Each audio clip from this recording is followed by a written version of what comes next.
नमस्कार दोस्तों, स्वागत है आपका आपके अपने YouTube चैनल 12 इंजीनियर्स कोचिंग पर। दोस्तों, जैसा कि आप लोग जानते हैं, अनुपात समानुपात पढ़ रहे थे। तो आज उसी क्रम में हम जारी रखते हैं और उसी का एक छोटा सा अगला कॉन्सेप्ट और पढ़ते हैं, जिसे हम लोग कहते हैं समानुपाती विभाजन। ठीक है। समानुपाती विभाजन के बारे में क्या होता है दोस्तों, जैसे बात की जाए कि कोई दो लोग हैं, ए और बी। कहता है इनकी आय का अनुपात 2:3 है और इनकी आय का योग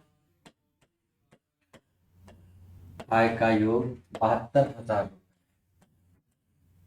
ठीक। तो अब कहता है ए की आय क्या होगी, बी की आय क्या होगी। तो एक बहुत नॉर्मल सा क्वेश्चन हमने लिया, बहुत आराम से आप लोग बांट लेंगे इसको। लेकिन फिर भी जिन्होंने कभी नहीं पढ़ा है, एक जीरो लेवल, जैसा मैंने कहा कि हम कोई भी क्लास लेंगे, कोई भी चीज़ स्टार्ट करेंगे, तो जीरो लेवल से स्टार्ट करके टॉप लेवल तक आपको ले जाएंगे। ठीक है। तो जीरो लेवल से अगर बात करें तो सबसे पहले अब बात हम लोग करेंगे कि अनुपात बनता कैसे। ठीक है। अनुपात होता क्या है, शुरुआत में बताया था हमने, जब कभी दो या दो से अधिक संख्याओं की तुलना सह अभाज्य संख्याओं में कराई जाए तो उसे हम लोग अनुपात कहते हैं। ठीक है। और यह अनुपात सह अभाज्य संख्याओं में ही होना चाहिए। जैसा हम लिखते हैं 4 और 6, तो बेसिकली देखा जाए तो यह अनुपात गलत है। ठीक, क्यों गलत है? क्योंकि इन दोनों में एक कॉमन फैक्टर है, 2 दूना 4 और 2 तिया 6। तो इसमें देखो दो कॉमन फैक्टर, जब तक ये कॉमन फैक्टर रहेगा तब तक आप कह सकते हैं कि अनुपात नहीं है। अगर इस कॉमन फैक्टर से इसको डिवाइड कर दिया जाए, 2 दूना 4 2 तिया 6, तो कह सकते हैं ये अनुपात। ठीक, बात समझ में आई दोस्तों? यानी कि अनुपात वो होता है कि इनकी जो वास्तविक संख्याएं हैं, जो नंबर हैं, उन नंबर्स का जो कॉमन फैक्टर है उससे उसको विभाजित कर दे तो अनुपात बनता है। अब अगर उसी कॉमन फैक्टर से, जैसा हमने यहाँ पर कॉमन फैक्टर 2 था, 2 से विभाजित किया तो ये अनुपात बना। अब अगर वापस 2 से हम इसमें गुणा करा दें, ठीक, तो आपका क्या आ गया, 4 और 6, वापस वही नंबर आ गया। इसका मतलब हम कह सकते हैं कि कॉमन फैक्टर से डिवाइड कर दे तो अनुपात बना, और अनुपात को कॉमन फैक्टर से गुणा करते तो वो संख्या आ जाए। ठीक है। तो अब जैसा कि हम लोग बात कर रहे थे कि इसको बांटने के चक्कर में बांटना है, जैसे कहा कि दो संख्याओं का अनुपात आपका दिया है, ए और बी की आय का अनुपात दिया है। ठीक, 2:3 और इनका योग दिया है 72,000।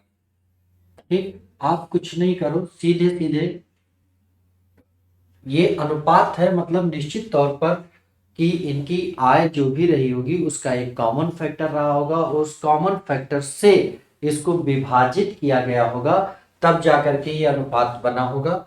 अगर हमको कॉमन फैक्टर नहीं पता तो x मान ले, और x से अगर हम इनको गुणा करा दें, ठीक, यानी कि उस कॉमन फैक्टर से जब गुणा कराया तो ये क्या बन गया, बेसिकली आप देखेंगे तो ये बन गई उनकी आय, और इन्हीं का योग दिया है अब आपको 72,000। कर लिया, तो आप कह सकते हो इनका योग 5x बराबर 72,000 दिया है। तो x बराबर, यानी कॉमन फैक्टर बराबर निकालेंगे 72,000/5। ठीक है। इससे हम लोग इसको भाग लगा देंगे तो 144 बार में चला जाएगा। ठीक है, 5 दूनी 10, 5 2, 5 चौके 20, 5 चौके 20, 14,004। ठीक, x की वैल्यू आ गई, यहाँ रख देंगे x की वैल्यू, तो 2 × 14,400, और यहाँ रख देंगे तो 3 × 14,400, ये इनकी एक्चुअल आ जाएगी। ठीक, ये तो हो गया, आपने बांट लिया इसको आराम से, सुकून से, ध्यान से बांट लिया। ठीक है। इसी तरह से अगर हम कहें कि इनका अंतर दिया होता, जैसे कहें कि दो व्यक्ति हैं जिनकी आय ए और बी है, इनकी आय का अनुपात 2:7। ठीक है। और कह दे कि इनकी आय का अंतर 12,500 रुपए है अंतर, ठीक है, अंतर दे दे। अब कहें इनकी आय क्या होगी, तो उसी तरह से अंतर, इनका कॉमन फैक्टर मान लो x, x से गुणा करा दो। फिर अब देखो 7x माइनस 2x बराबर आपको 12,500 दिया, यहाँ से x की वैल्यू निकाल लो, ठीक है। तो ये आपका 5x बराबर 12,500, तो x बराबर निकालोगे तो ये इधर 2500 रुपये आ जाएगा, x का यहाँ गुणा करा दो। तो हम लोग जैसे यहाँ पर कॉमन फैक्टर x मान रहे थे, तो क्या हम इसकी जगह पे कॉमन फैक्टर 1 नहीं मान सकते भाई? 2/3, एक कॉमन फैक्टर मान ले, एक कॉमन फैक्टर मान लेंगे तो एक का इसमें गुणा कराएंगे तो हम लोग देखेंगे ये 2 आएगा, ये 3, वही आ जाएगा जैसे।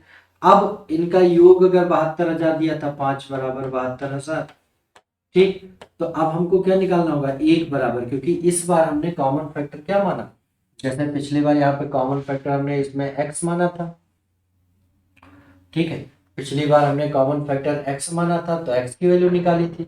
अब इस बार हमने कॉमन फैक्टर इसमें क्या मान लिया दोस्तों, 1 मान लिया, तो 1 की वैल्यू निकाल लो, और जब 1 की वैल्यू निकालोगे तो क्या आएगा, 14,400 आएगा। फिर इसका इससे गुणा, 1 बराबर इतना, 2 बराबर कितना, 3 बराबर कितना।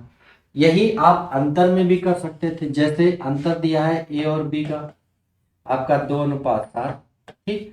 तो आप कॉमन फैक्टर 1 मानो, 1 का इसमें गुणा कराओ तो उतना ही आएगा, कोई फर्क नहीं पड़ना है।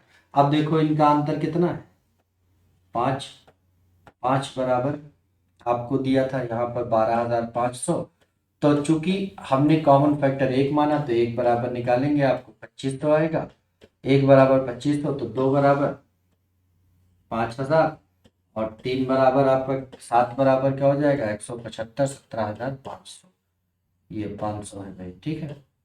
ये आपका इस तरह से हो जाएगा, यहाँ पर कॉमन फैक्टर मान करके हम लोग चल सकते हैं। देखिए भाई, कल हम लोग के कैमरे में हमने बताया था एक टेक्निकल प्रॉब्लम आ गई थी, आज दूर है, एकदम बढ़िया नीट एंड क्लीन दिख रहा है, ठंडा कुछ ज़्यादा है आज, लेकिन फिर भी देखिए एकदम बेहतरीन दिख रहा है, मैं अपने आप को देख पा रहा हूँ स्क्रीन में, यहाँ पे गजब का दिख रहा हूँ, आप लोग को भी शायद दिख ही रहा होगा, अच्छा ठीक ठाक है ना। तो कमेंट के थ्रू बताते चले आप लोग कि बढ़िया दिख रहा है कि नहीं दिख रहा है, तो इसी के आधार पे हम आगे बढ़े।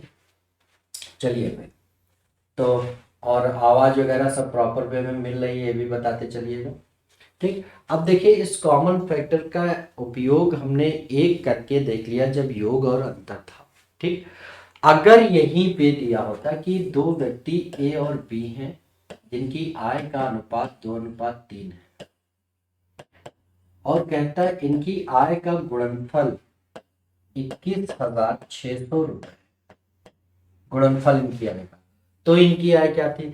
अब अगर यहां पर हमने उस कॉमन फैक्टर को एक माना, देखिए विशेष तौर पर देखिएगा, कहां पर जब जोड़ इनका आय का योग दिया था, आय का अंतर दिया था, तब हमने कॉमन फैक्टर 1 मान करके बहुत बेहतरीन तरीके से उसको हल कर लिया। लेकिन जब इनका गुणनफल दिया है और कॉमन फैक्टर 1 मान के किया, तो गुणे 1 करोगे तो इनका अब ये 2 और 3 ही आएगा, इनका गुणा आएगा 6, 6 बराबर ये कर दोगे, बस ये गलत हो जाएगा तुरंत, ठीक है। इसको निकालोगे, 1 बराबर निकालोगे, जैसे 1 बराबर निकालोगे 3600 आएगा, और यही गलत हो जाएगा, फिर इसका इसमें गुणा कर दोगे, गलत हो जाएगा। क्यों गलत होगा, क्यों, अब देखिएगा, अगर हमने उस कॉमन फैक्टर को x माना होता तो एक 2x होता और दूसरा 3x होता, इनका गुणा करिए, देखिए क्या आएगा दोस्तों, 6x² आएगा।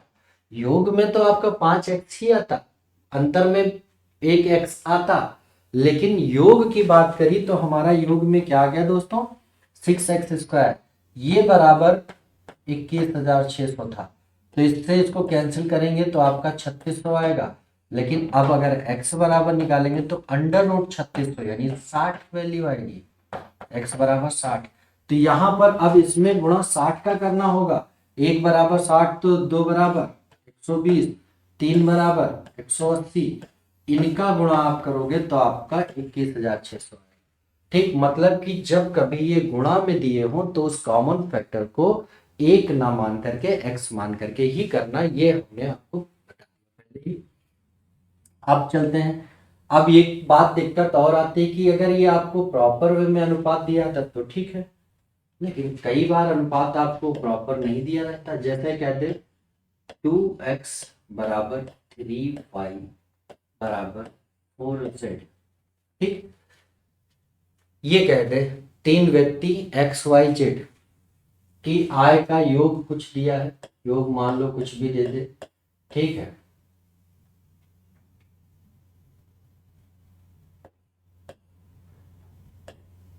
ये मान लो दे दे 52,000 योग दे दे इनका, ठीक है।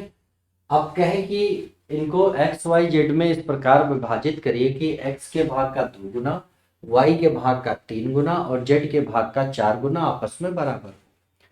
अब इसको कैसे विभाजित करेंगे दोस्तों, यहां पर बात आती है।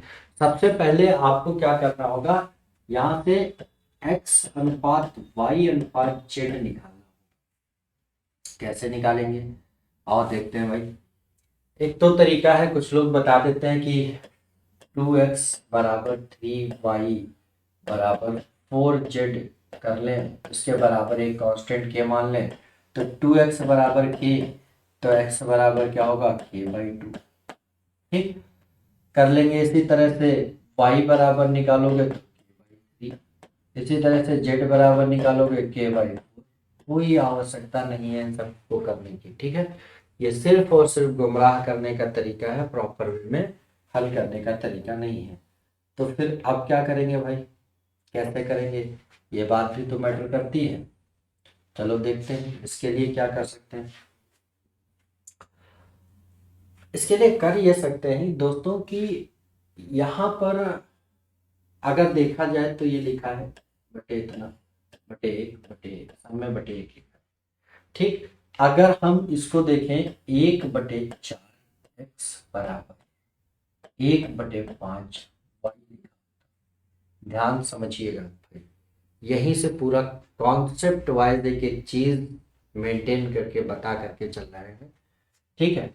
तो यहां से आप एक्स वाई निकालना है तो आप करते, ये इससे हट करके थोड़ा सा बात कर रहे हैं भाई, ठीक है। जैसे लिखा था 5x बराबर 4y, और x अनुपात y पूछता तो क्या करते हैं, x के सामने 4 है 4 लिख लेते, y के सामने 5 है 5 लिख लेते, ठीक, ये हो जाता। अब देखिए ये हो क्या गया कि जिसके नीचे में जो लिखा था उसका वही अनुपात बन गया, और ये दुर्घटना कब हुई, जब इनके अंश बराबर थे तो हर में जो कुछ भी लिखा था वही अनुपात बन गया। यही चीज यहां पर भी होती, अगर इनके अंश बराबर होते तो हर में जो कुछ भी लिखा होता वही इनका अनुपात होता। तो अंश को बराबर हम लोग करेंगे, कैसे करेंगे भाई बराबर, सब बढ़िया चल रहा है भाई, कोई दिक्कत तो नहीं है, ये बहुत अच्छा, सब बेहतरीन है, एकदम फिट चल रहा है, बढ़िया सब कुछ बिंदास, आज कोई प्रॉब्लम नहीं है, आवाज भी सब अच्छे से आ रही है, सब कुछ ठीक है। मैं भी नहा धो करके आ ही गया हूँ, चलिए बहुत बढ़िया। तो देखिए यहाँ पर हमने कहा कि अगर इनके ये अंश बराबर होते, क्या होते, अंश अगर इनके बराबर होते तो इनके हर में जो कुछ भी लिखा होता, ठीक, हर में जो लिखा होता वही हमारा अनुपात होता। तो अंश को बराबर करने के भाई हमारे पास बहुत सारे तरीके हैं। क्या तरीका है, एक तो लोग कहते हैं कि इनका ले लो एलसीएम, ये दिख रहा है भाई इस कलम से, टेक्निकल टीम बताएं दिख रहा है एलसीएम, हाँ दिख रहा है, ठीक है। इन्होंने कहा कि इसका एलसीएम ले लो, हमने कहा ले लेते हैं एलसीएम, ठीक। एलसीएम आया इनका 12, ठीक।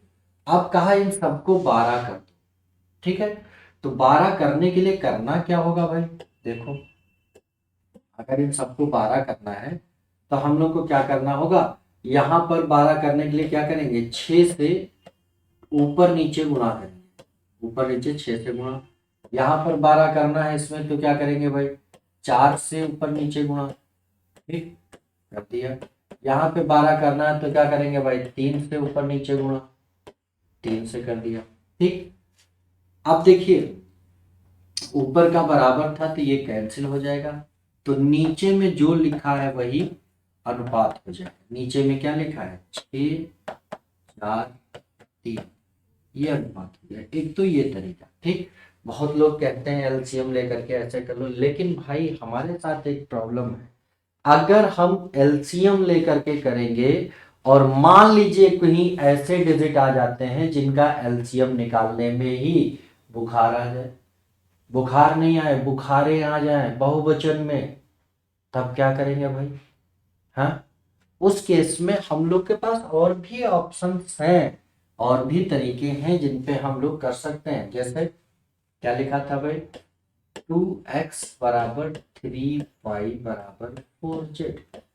ठीक, यहां से हमें x अनुपात y अनुपात z चाहिए। ठीक है, देखिए जब एलसीएम लिया आपने बेसिकली, तो उस एलसीएम को कुछ ऐसा लेते, एलसीएम ना लेकर के एक बेसिकली यहाँ पर एलसीएम नहीं लिया जाता है, एक संख्या ली जाती है जो इन सबसे डिवाइड। अगर हम ये लिए होते 3 × 2 × 3 × 4, और अब इसको 12 करना होता तो हम क्या करते हैं? यहाँ 3 और 4 से गुणा करते ऊपर नीचे। बोलिए भाई, देखिए बहुत बेसिक चीज, बहुत जीरो लेवल से समझा रहा हूँ, समझिएगा ठीक से। ठीक, अगर हमें यहाँ 12 करना होता, इसके साथ 2 के साथ में 12 करना होता, यहाँ पर ये लिखा था 12 करने के लिए हमने इससे गुणा किया, तो ये नीचे भी गुणा करना पड़ेगा, और 3 और 4, और ये जो नीचे जो गुणा किया वही आकर के यहाँ गुणा हो जाएगा, 3 और 4 लिख जाएगा। हमने बताया जब ऊपर सब बराबर, जब सब बराबर कर लेंगे भाई, जैसे यहाँ पर भी गुणा करना होगा तो यहाँ क्या गुणा करेंगे इसके साथ? 2 और 4, तभी 12, ये हो जाएगा ये वाला डिजिट पूरा। ठीक, तो जब ऊपर किया तो 2 4 से नीचे भी, और यही 2 4 आकर के नीचे लिख जाएगा। तो आप देखिए जिसका अनुपात बनाना हो रहा है उसको छोड़ करके बाकी दोनों का गुणा ही नीचे आ जा रहा है। इसका बनाना हुआ इसको छोड़ करके इन दोनों का गुणा किया, इसको बनाना हुआ तो इसको छोड़ के इन दोनों गुणा। इसी तरह यहाँ पे क्या करते? गुणे 2 गुणे 3 करते, तो ये भी आपको 2 और 3 के नीचे गुणा करना पड़ता, यही यहाँ आ जाता। ठीक, मतलब आपका जो लिखा था 2x बराबर 3y बराबर 4z, ये लिखा था, तो जब x का अनुपात बनाना हुआ इसको छोड़ा और 3 × 4 कर दिया, ये कर दिया।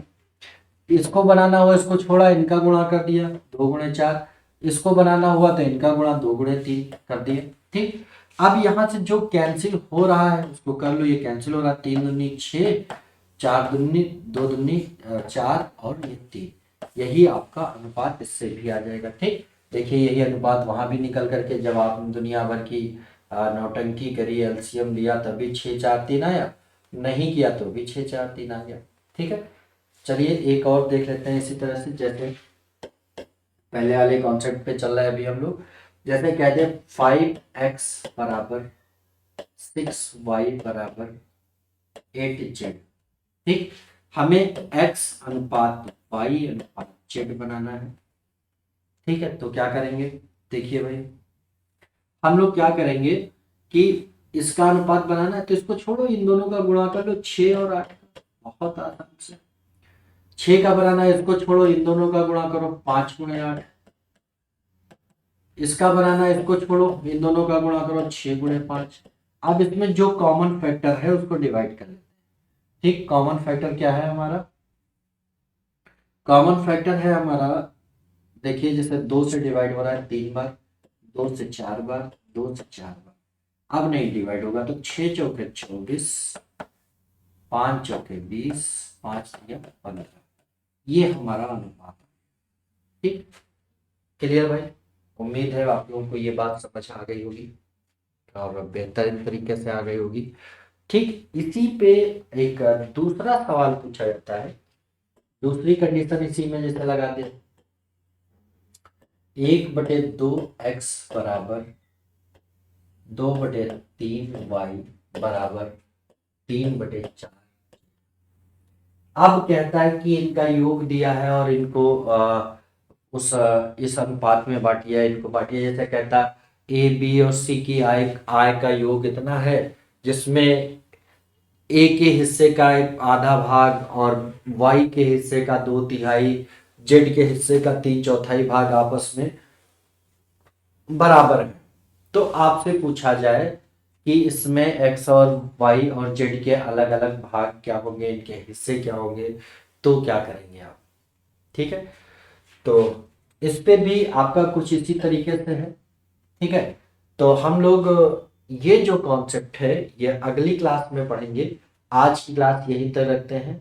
अगली क्लास में इस दूसरे वाले कॉन्सेप्ट पे, फिर इसी में तीसरा भी है, इसी में चौथा भी है और इसी में पांचवा भी है। ठीक, ये तरीके हम पढ़ेंगे। आज हमने एक पढ़ा है कुछ बकवास के साथ में। ठीक है, एक को निकालना। अगर इस पे आपको मजा आया, समझ आया, कुछ अच्छा लगा हो, कुछ नया मिला हो, तो प्लीज कमेंट के थ्रू जरूर बताइएगा। ठीक है, उसके बाद हम लोग इस पे चर्चा करेंगे। अगर इसमें आपका सहयोग, आपका प्रोत्साहन मिला तो प्रोत्साहित होकर के निश्चित तौर पे इस पे कुछ अच्छा करेंगे। ठीक है भाई, तो आज यहीं तक रखते हैं, फिर मिलेंगे। तब तक के लिए जय हिंद, जय भारत।